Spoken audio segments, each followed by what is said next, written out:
So as you guys know, I often make history videos, especially when it relates to sort of general politics happening at the moment and everything. But also sometimes I just like to point things out that people might not know, or start a conversation that people might not be having.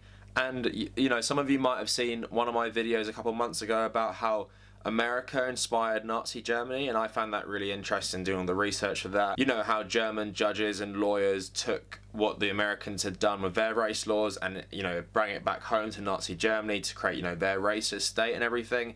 And there's another sort of story I want to talk about in World War II, you've probably seen the thumbnail, but it's about the reasons why the atomic bomb was dropped on Japan specifically. So it is very complex, and there are a lot of arguments around this particular event in history, and I just want to kind of outline the whole scenario and then give my opinion on it. So of course, as we all know, part of World War II was the Allied fight against the Japanese, who were trying to expand their own empire in Asia at the expense of the French, of the Chinese, of the British, and of the Americans, and general other players in that area of the world. Now, it started as the Second Sino-Japanese War in 1937 when Japan invaded mainland China, and it can kind of be seen outside the realm of World War II to an extent, and throughout that conflict they displayed immense brutality, especially around the rape of Nanking, which, you know, a lot of people in Japan today still deny even happened.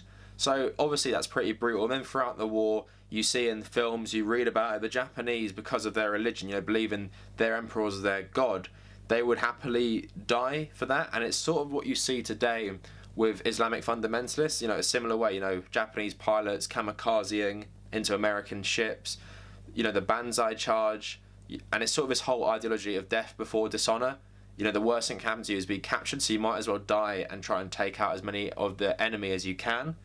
And of course that is a very, very hard thing to deal with. So in that context, let's remember that context, the Allied fight against the Japanese was very brutal, in particular the American fight against the Japanese, especially later on, whether that was Peleliu or Okinawa or Iwo Jima, where, you know, they suffered immense casualties, and the Japanese barely ever surrendered, so they had to root them out one by one, almost kill all of them.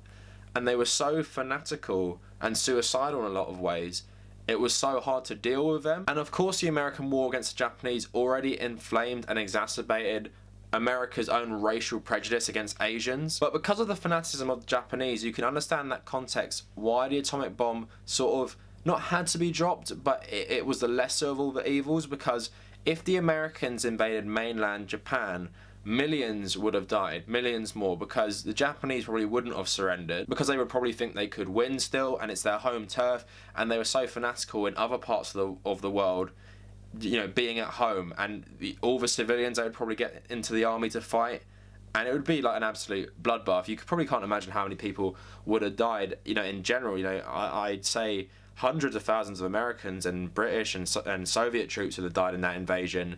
But you can't even imagine how many Japanese civilians would have died in that invasion. And this is always the argument that we've been fed since World War II, is that, you know, because of how many casualties we would have had to endure invading mainland Japan, the bomb was the only way.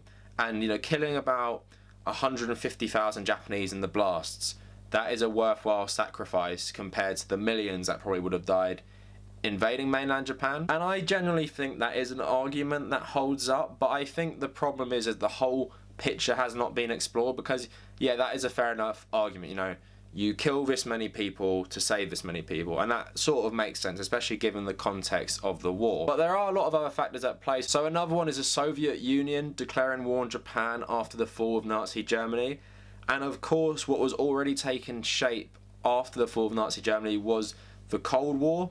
You know, the USSR had started setting up all these communist governments across Eastern Europe, and the West were aware of this. And, you know, a lot of people speculate that the reasons that the West and the Allies didn't invade France sooner is because they thought the Nazis and the Soviets would sort of cancel each other out. You know, their fight against each other would be so brutal that both sides would pretty much be destroyed at the end of it, because at the end of the day, the West, and especially Americans, hated communists just as much as fascists, and you could argue that Americans actually hated communists more than fascists when you see them ally with all the fascist dictators they did in the Cold War, whether that was Franco or people in South America. So there's that argument there, and of course, you know, they were dividing up Europe between themselves, and this whole new power dynamic was taking place where it wouldn't be the Allies versus the Axis anymore, it would be the Soviet Union versus America and its allies. So that's another dimensions. So by the Americans dropping the bombs twice and getting the Japanese surrender, they were quickly able to mobilize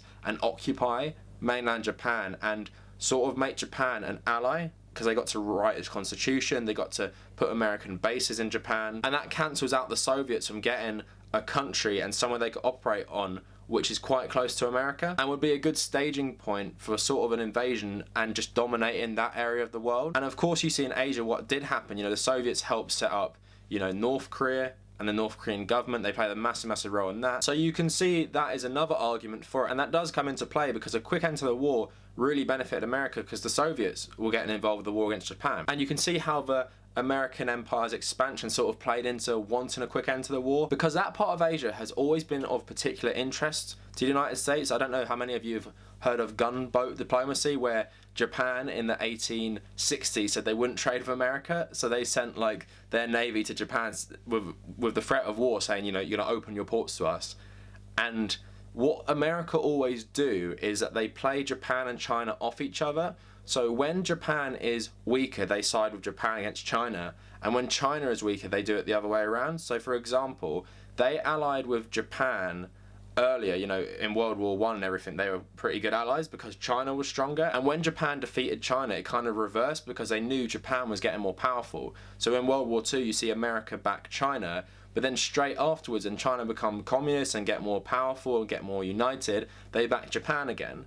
And that's just how they always have played them off each other. And using the atomic bombs and, making this enemy a friend is just part of that policy. But here is the most interesting part I want to get into, and you've probably seen the thumbnail for this video. So it's about why the Americans would have never used a nuclear bomb on Europe, in particular Germany, and why they did use it on Japan. So as I said in my video about how America inspired Nazi Germany, America had insanely racist laws.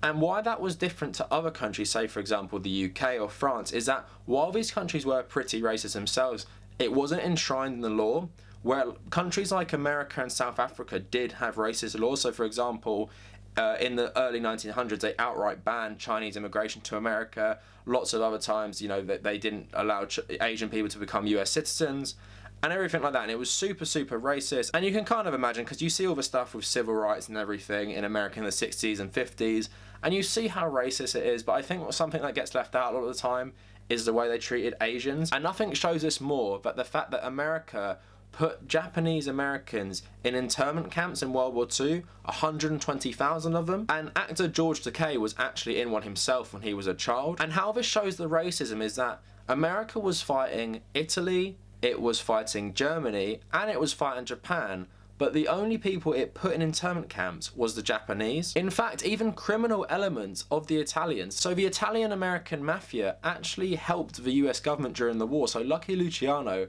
got his mob unions to sort of patrol the coast and docks to see if there was any German spies and everything. So even the criminal elements of the Italians weren't looked on with suspicion. But because Americans generally thought of non-white people as subhuman, they were way more suspicious of the Japanese.